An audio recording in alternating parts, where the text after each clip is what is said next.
అసలు అదృష్టలక్ష్మి అంటేనే ఐశ్వర్యానికి సంబంధించింది. అమ్మవారు.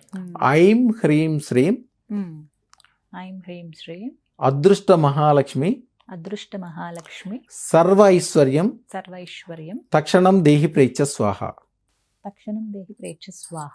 మంత్రం చాలా సింపుల్ మంత్రమే, కానీ ప్రపంచంలో ఉన్న అన్ని పాజిటివ్లు దాంట్లోనే ఉన్నాయి. ఐం హ్రీం శ్రీం అంటే మీకు తెలుసు కదా, ఐం అంటే సరస్వతి, హ్రీం అంటే శక్తి దేవత, పార్వతీ అమ్మవారు, శ్రీం అంటే లక్ష్మి లక్ష్మిలో ఈ టైంలో అదృష్ట మహాలక్ష్మి. అదృష్ట మహాలక్ష్మి. అదృష్ట మహాలక్ష్మిలో ఈ అష్టలక్ష్మి అంటారు. అష్టలక్ష్మిలో మళ్ళీ పాజిటివ్ నెగిటివ్లు ఉంటాయి. అదృష్ట Mahalakshmi only positive, purely positive. అనుగ్రహ దేవత. ఎటు చూసినా బంగారాలే ఉంటాయి, ఎటు చూసినా అద్భుతాలు ఉంటాయి. ఈ రోజుల్లో చేయాల్సినవి కూడా చిన్న నియమాలు ఉంటాయి. మీకు వీలుంటే ఒక 9 రూపాయి బిళ్ళలు తీసుకుని ఒరిజినల్ ఆవు తీసుకొచ్చి దాంట్లో ఈ 9 రూపాయి బిళ్ళలు వేసి పైనుంచి కొద్దిగా పసుపు వేసి దాన్ని మూత పెట్టాలి.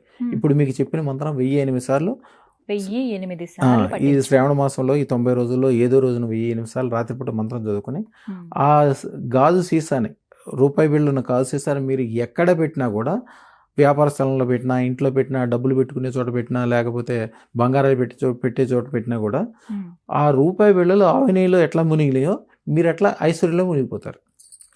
అది ఉన్నంతసేపు మీ ఇంటి నిండా డబ్బు బంగారమే. అదృష్టరత్నం యొక్క పవర్ ఇదంతా అనమాట. ఈ 90 రోజుల్లో ఏదో ఒక రోజు రాత్రి అంటే ఏ సమయానికి చేసుకోవాలండి? నిద్రపోయే ముందు. యాక్చువల్గా ఏంటంటే చీకటి పడిన తర్వాత మనము లెక్క ఏంటంటే 12 గంటల వరకే రాత్రి. యాక్చువల్గా శాస్త్రాలు అది లేదు. రాత్రి చీకటి పడిందంటే సాయంత్రం 7 గంటల నుంచి రేపు 7 గంటల వరకు. ఇది మొత్తం కూడా అంటే సూర్యుడు కనిపించినంత వరకు రాత్రి కిందే లెక్క. మీ వీలుని బట్టి ఎప్పుడైనా చేసుకోవచ్చు. చక్కగా